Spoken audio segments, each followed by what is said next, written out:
आप सभी लोगों का स्वागत है फिर से एक बार इधवान क्रिक जोन में। आशा करता हूँ सभी लोग सही सलामत होंगे। तो चलिए शुरू करते हैं आज का वीडियो, जो कि आज एक और धमाकेदार मुकाबला देखने को मिला। और जैसे कि हमको पता था कि शायद इस मुकाबले में वही रोमांचक भरा मुकाबला होगा और दिलचस्प टक्कर का देखने को मिलेगा यह मुकाबला। वैसे ही देखने को मिला, हालांकि बहुत ही रन्स बरसे। और वही देखे तो टॉस मुंबई ने जीता। मुंबई इंडियंस ने टॉस जीतकर पहले गेंदबाजी का फैसला किया, जो कि अमूमन अगर आप देखें तो यही फैसला ही लेना था कि चेस करते। और वहीं पे रॉयल चैलेंजर्स बेंगलोर ने बेशक विजय कुमार को प्लेइंग 11 में डाला। एक तेज गेंदबाज, एक्स्ट्रा तेज गेंदबाज के साथ उतरे। और वहीं पे अगर आप देखें तो विराट और फैफ डु प्लेसिस ने शुरुआत की, और जो शुरुआत चाहिए था, ऐसा लग रहा था कि यहाँ पे थोड़े बहुत असमंजस में होंगे कि कौन सा टोटल और कौन सा टारगेट उनको देना मुनासिब रहेगा। और ये थोड़े बहुत टारगेट जब आप सेट करते हैं थोड़े बहुत दिक्कत में होते हैं। और वही पिच क्योंकि अनुकूल होता है। और वहीं पे गेंदबाजों की बात करें तो क्रिस जॉर्डन हालांकि जोफ्रा आर्चर के रिप्लेसमेंट पे तौर पे आए थे। हालांकि प्रीव्यू में ये बताना मैं भूल गया कि जोफ्रा आर्चर फिलहाल इस आईपीएल से बाहर हो चुके हैं, जबकि उनके रिप्लेसमेंट के तौर पे क्रिस जॉर्डन आए थे। क्रिस जॉर्डन ने आज डेब्यू किया इस मुकाबले में। और वही जेसन ब्रैंडॉफ के साथ उतरे और कुमार कार्तिक, और वही उनके साथ अच्छी खासी गेंदबाजी पीयूष चावला, तो बहुत ही अच्छी खासी गेंदबाज थे। आकाश मधवाल भी थे। लेकिन फिर भी देखें तो रॉयल चैलेंजर्स बेंगलोर ने जो शुरुआत की थी, जो पहले ओवर में जो वही जेसन ब्रैंडॉफ ने वो शुरुआती क्या शानदार स्पेल था पहला ओवर आकर बात करें तो पहले ही एक रन लेके डुप्लेसी को डुप्लेसी पहले ही गेम पे आउट हो चुके थे। वही नहल वदेरा मिड विकेट पे खड़े थे, शॉर्ट मिड विकेट पे। वहीं पे उनके हाथ से कैच छूट गया था। वही डुप्लेसी को एक जीवनदान मिला, क्योंकि आज के मुकाबले से पहले अगर आप देखें डुप्लेसी के रिकॉर्ड के बारे में, जो जितने भी मैचेस खेले सभी में भरपूर रन्स जड़े हैं। और आज एक जीवनदान मिल गया, तब ऐसा लग रहा था कि शायद इस मुकाबले में कुछ बड़े ही लंबे से पारी खेलने की अभी फिलहाल आशंका बना हुआ है। और वही करने की कोशिश की थी। और तीसरे ही गेंद पे अगर आप देखें तो विराट कोहली स्टेप भर के छक्के मिड ऑन के ऊपर से मारने की कोशिश की थी, वहाँ पे बीट हो गए। और आउटसाइड अगर देखें तो आउटस्विंग की तरफ गए जसन हैंड-ऑफ और थोड़े बहुत बाहर डाल दी, और वहाँ पे आउटसाइड एज लग के कैच हो गया। और वही रिव्यू लिया गया, रिव्यू पे देखा गया कि उनके एज लगे हैं बल्ले पे। और वही सिर्फ एक ही रन बना है 4 गेंदों में। और पहले ही ओवर में चलता किया विराट कोहली को एक बड़ा विकेट। उसके बाद अनुज रावत आए।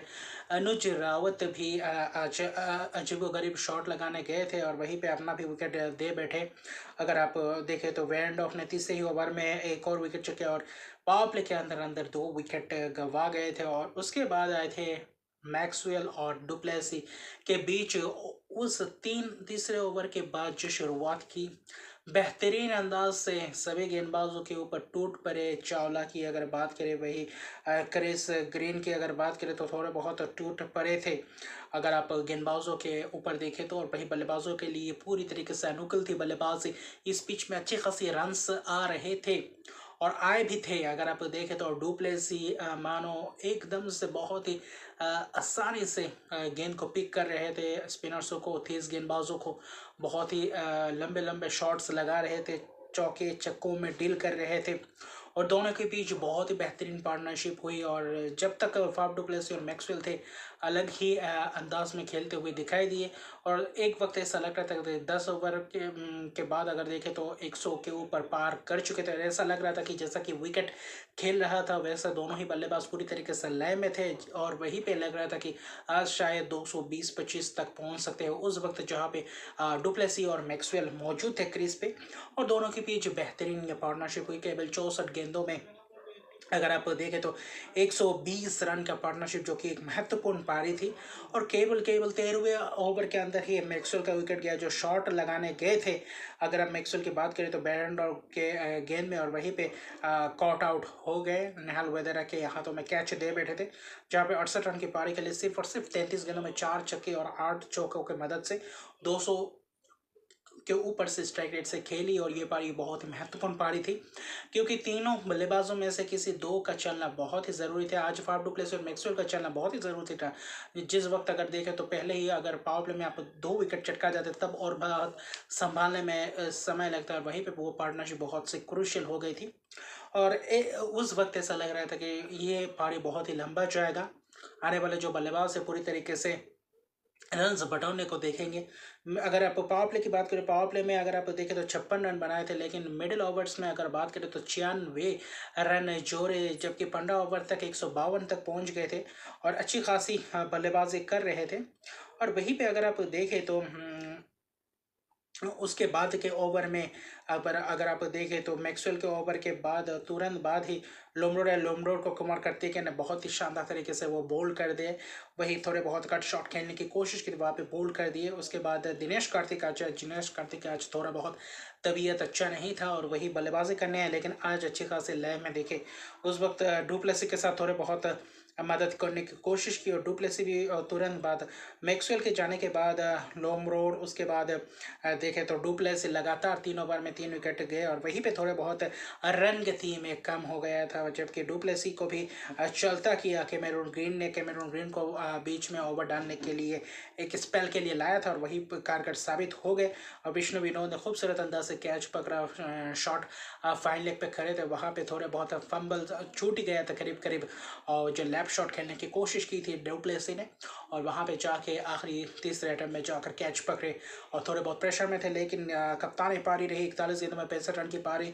और ऐसे मौके में जहाँ पे रन आपसे चाहिए था वहीं पे वो पार्टनरशिप करके दिए, 3 छक्के 5 चौके जड़े। लेकिन उसके बाद कार्तिक ने थोड़ी बहुत भरपाई की, लेकिन जो चाहिए था आखिरी 5 ओवर में जो थोड़ी बहुत रनगति में तेज रनगति से खेलने की कोशिश की थी। केदार जाधव को भी बल्लेबाजी करने के लिए उतारे गए हैं। केदार जाधव को इम्पैक्ट प्लेयर के तौर पर लाए लमरोड की जगह पे, उन्होंने भी थोड़ी बहुत साझेदारी निभाने की कोशिश की, लेकिन फिर भी देखिए तो उतने रन बटोर नहीं पाए। 10 गेंदों में 12 रन और कार्तिक 18 गेंदों में 30 रन की पारी के लिए 1 छक्के 4 चौके अच्छी खासी आज बल्ले में कनेक्शन हुआ गेंद का। और आखिर में जाकर देखे तो 19वें ओवर में क्रिस जॉर्डन ने उनको चलता किया दिनेश कार्तिक को, जो कि अच्छे खासे शॉट लगाने में अपना विकेट गंवा बैठे और वहीं पे चाहिए था। और आखिरी 5 ओवर में सिर्फ और सिर्फ 47 रन ही जड़ पाए, 1 विकेट गंवाए। मिडिल ओवर्स में 3 विकेट गंवाए। जब मैक्सवेल के विकेट गिरने के बाद अगर थोड़ी बहुत और 3-4 ओवर तक डुप्लेसी टिक जाते तो शायद और थोड़े बहुत रनगति में तेज रनगति में आते रन्स आते, लेकिन वहाँ पे थोड़ी बहुत चूक हो गई और उसके बाद आखिर में वो देखे तो यूटिलाइज नहीं कर पाए रन्स को, और जिसके कारण 199 तक की पहुंच पाए 6 विकेट गंवा के 20 ओवर में, जहाँ पे जेसन बैंडॉफ ने अपने पहले स्पेल में पूरी तरीके से विकेट चटकाया। वही 4 ओवर में 36 रन देकर 3 विकेट चटकाए। चाला महंगे रहे, सभी गेंदबाजों ने अच्छे खासे गेंदबाजी की, लेकिन थोड़े बहुत क्योंकि इतने रन पड़े तो बाकी क्रिस जॉर्डन भी महंगे रहे। लेकिन फिर भी देखे तो ग्रीन ने 2 ओवर की स्पेल की थी, 15 रन देकर 1 विकेट चटकाए, थोड़ी बहुत किफायती रही, लेकिन कुल मिलाकर अच्छे खासे गेंदबाजी थे। आखिरी 5 ओवर में अच्छे खासे गेंदबाजी की, जिसके कारण रन्स को रोक पाए और वही सिर्फ और सिर्फ 200 रन्स का ही टारगेट मिला मुंबई इंडियंस को। और एकदम ऐसा लग रहा था एक बार कि 220-25 तक जा सकते हैं, लेकिन वहाँ पे अगर आप 199 तक रोक पाए तो आपके लिए काबिल तारीफ है गेंदबाजों की मुंबई इंडियंस के। अगर वही चेस की बात करें तो यहाँ पे मुंबई इंडियंस में मुंबई में अगर मैच चल रहा होता है वहीं पे चेज करना बहुत ही आसान होता है। वही शुरुआत करने की कोशिश की कप्तान रोहित शर्मा ईशान किशन ने, और पहले ही ओवर से जमकर टूट पड़े। अगर आप सिराज से शुरुआत की और वही पहले ही ओवर में सिर्फ एक चौका आया, लेकिन दूसरे ओवर से पूरी तरीके से लय में देखे जोश हेजलवुड के ओवर में पूरी तरीके से चौकों में डील्स किए, 3 चौके लगाए। उसके बाद मोहम्मद सिराज के ओवर में 2 छक्के भी जड़े बेहतरीन अंदाज से। रोहित शर्मा ने भी एक छक्का जरा, चौथे ओवर में भी वही कोशिश की। तो वही अगर आप देखें तो 5 ओवर में बेहतरीन अंदाज से 5वें ओवर में लाए थे वनिंदु हसरंगा को, और वहीं पे थोड़े बहुत उनको भी छक्के पड़े, लेकिन फिर भी ईशान किशन को वही शॉट मारने में अपना विकेट गंवा बैठे। अनुज रावत के हाथों में कैच दे बैठे। आज दिनेश कार्तिक कीपिंग नहीं कर रहे थे अनुज रावत, क्योंकि थोड़ी बहुत तबीयत खराब थी दिनेश कार्तिक के लिए, इसलिए। और उसके तुरंत बाद रोहित शर्मा को भी चलता कि एलबीडब्ल्यू वो थोड़े बहुत दिलचस्प था वो एलबीडब्ल्यू। एक समय ऐसा लग रहा था कि लेग स्टंप को थोड़ी बहुत मिस करेगी, और वहाँ पे जाकर जब रिव्यू लिया गया वहाँ पे डीआरएस के वक्त दिखाया गया कि लेग स्टंप को पूरी तरीके से छू कर जा रहे थे, वहाँ पे मिस भी नहीं हो रहा था। और यहाँ पे थोड़ी बहुत नाखुश थे कप्तान भी और बाकी मुंबई इंडियंस का खेमा भी थोड़ा बहुत चकित लगे।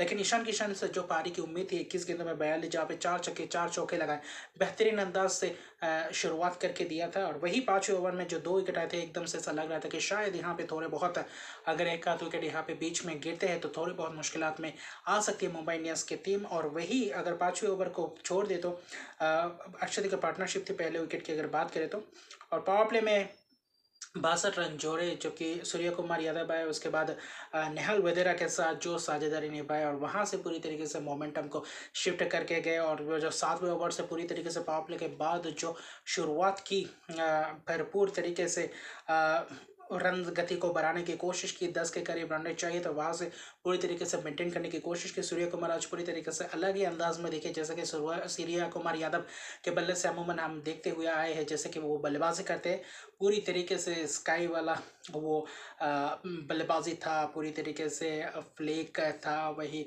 पिकअप शॉट्स था और वही आउटसाइड ऑफ स्टंप के बाहर जो अपर कट था वो बेहतरीन अंदाज से शॉट्स लगाते गए और सभी शॉट्स पूरी तरीके से काबिल तारीफ ये शॉट्स थे, बहुत ही बेहतरीन खूबसूरत अंदाज से शॉट्स लगाए। नेहल वधेरा भी पीछे नहीं थे, वो भी पूरी तरीके से छक्के चौकों में डील कर रहे थे। और वही बीच के ओवर्स में 10 के ऊपर से रन आ रहे थे। 15वें ओवर में और भी ज़्यादा रन आए, 2 छक्के जड़े खूबसूरत अंदाज से। अगर आप बात करें तो नेहल वधेरा ने जो 2 छक्के लगाए वनिंदु हसरंगा को और भी ज़्यादा मोमेंटम को शिफ्ट करके दिए थे। और अगर आप बात करें तो बीच के मिडिल ओवर्स में 112 रन जोड़े और वहाँ पे एक भी विकेट नहीं गवाए और वो जो फ़ायदेमंद साबित हो गया और आखिर में रन रेट बढ़ाने को देखे और दोनों के बीच खूबसूरत पार्टनरशिप हुई। अगर आप देखें तो बहुत ही महत्वपूर्ण पार्टनरशिप, 140 रन का पार्टनरशिप हुआ। 16वें ओवर में सूर्य कुमार यादव वही शॉट्स लगाने गए, वैश्विक कुमार ने जो 9 बॉल्स डाले थे वहाँ पे भी खूबसूरत अंदाज से शॉट्स लगाया। आखिर में वैश्विक कुमार के गेंद पे ही थोड़ा बहुत लो फुल टॉस था और वहाँ पे छक्का लगाने गए थे डिप स्क्वायर के ऊपर से, वहाँ पे केदार जाधव के हाथों में कैच दे बैठे थे, तब तक मुकाबला ख़त्म हो चुका था। और वही 14, 15, 16वें ओवर अगर आप की बात करें तो 10वें ओवर से शुरू किया वहाँ पे और सभी पे 10 रन के ऊपर आए। 10वें ओवर में 10 रन, 11 में 15, उसके बाद 10, उसके बाद 17, 13, 20 और 15 के बाद सिर्फ और सिर्फ चाहिए ही था थोड़े बहुत रन से। 5 ओवर में 26 रन चाहिए था और तब सूर्य कुमार पूरी तरीके से अपने लय में थे, वही नेहल वधेरा भी थे, तो दोनों ने चूक नहीं की और ज़्यादा से ज़्यादा जल्दी मैच ख़त्म करने को देखा और रन रेट अपने रन रेट को बेहतर करने की कोशिश की और वहीं पे सफल भी रहे दोनों ही बल्लेबाज। और वहीं पे अगर आप देखें तो सूर्य कुमार के बल्ले से 35 गेंदों में सिर्फ और सिर्फ 35 गेंदों में 83 रन की पारी देखने को मिली, जहां पे 6 छक्के 7 चौके जड़े। वहीं नेहल वधेरा भी आखिर में टीम डेविड आए और तुरंत बाद टीम डेविड का भी विकेट लिया। विजय कुमार ने 2 विकेट चटकाए वही लगातार 2 गेंदों में, जबकि 3 ओवर में 37 रन दे चुके थे। महंगे साबित सभी गेंदबाज आज महंगे साबित रहे। वनिंदु हसरंगा भी जो पहले अपने स्पेल में 2 विकेट चटकाए थे 5वें ओवर में, उसके बाद से पूरी तरीके से रन दिए, 50 के ऊपर रन दिए और जो पूरी तरीके से कारगर साबित नहीं हो पाए। और हर्षल पटेल, जोश अजहर सभी गेंदबाज महंगे साबित रहे और आखिर में मुकाबला जब 4 रन चाहिए था अर्शद तक ख़त्म करने के लिए, अर्शद के पारी खेलने के लिए वहाँ पे कैमरून ग्रीन भी आए, लेकिन वधेरा ने पूरी तरीके से मुकाबले को समाप्त किया। हर्षल पटेल के ओवर में वहीं पे अगर आप देखो एक्स्ट्रा कवर के ऊपर से छक्का मारा जहाँ पे 6 रन चाहिए था करीब और वहीं पे 6 मार के ही ख़त्म कर दिया ये मुकाबला और सिर्फ 16.3 ओवर में 200 रन चेस कर दिए, 4 विकेट गवा के, जहाँ पे 6 विकेट से बड़ा मुकाबला जीता और रन रेट बहुत ही आगे बढ़ा। हालांकि माइनस में है, -0.2 में आए, जबकि -0.5 के करीब थे और अभी रॉयल चैलेंजर्स बेंगलुरु के लिए मस्ट विन वाला सिचुएशन आ गया है, जबकि मुंबई इंडियंस अभी भी मौका है, थोड़ा बहुत एक क्वेश्चन है, 3 में से अगर 2 जीते तो प्लेऑफ के लिए क्वालिफाई कर देंगे। अभी 30 से पायदान पे भी आए तो अभी और भी रोमांचक हो चुका है मुकाबला। हालांकि नेहल वधेरा ने एक और अर्धशतक की पारी खेली, चेन्नई के विरुद्ध भी एक अर्धशतक की पारी खेली थी, यहाँ पे भी एक अर्धशतक की पारी जो 3 छक्के 4 चौके रहे, बहुत ही खूबसूरत अंदाज से इंपैक्टफुल पारी रही। और मुंबई इंडियंस चेज में लगातार जो 3 मुकाबले चेज किए वहाँ पे 200+ रन से चेज किए और क्या खूबसूरत अंदाज से चेज किए, बेहतरीन अंदाज से पूरी तरीके से 1 साइडेड मुकाबला ही कर दिया था। और यहाँ से रॉयल चैलेंजर्स बेंगलुरु का अभी सोचना पड़ेगा कि कैसे वापसी कर सकती है। और अभी जो अगले 3 मैचों से बहुत ही तगड़े टीम के विरोध है, राजस्थान रॉयल्स, सनराइजर्स हैदराबाद और गुजरात टाइटंस के विरोध, तो और भी मुश्किल होगा वापसी करना। तो सभी टीमों के लिए और भी ओपन हो चुका है ये पॉइंट्स टेबल, तो कौन प्लेऑफ में पहुंचती है देखने लायक बता रहा है। अभी मुंबई इंडियंस तीसरे पायदान पे आ चुकी है, तो क्या टॉप 4 पे ही फिनिश करेंगे, ये देखने लायक बात होगा। आने वाले मुकाबले और भी दिलचस्प बनाएंगे, लेकिन आज का मुकाबला बहुत ही बेहतरीन रहा। सूर्य कुमार यादव और नहल वधेरा के बल्ले से जो पारी देखी, पूरी तरीके से लुत्फ उठाया दर्शकों ने भी और हमने भी, और बहुत ही ज़बरदस्त टकरार दिखने को मिला पूरी दोनों ही ज़बरदस्त टीमों से। तो अभी के लिए इतने हैं। अगर अभी तक मेरे चैनल को सब्सक्राइब नहीं किया तो मेरे चैनल को सब्सक्राइब कर दीजिए, लाइक शेयर कमेंट जरूर कीजिए। तब तक के लिए गुड बाय।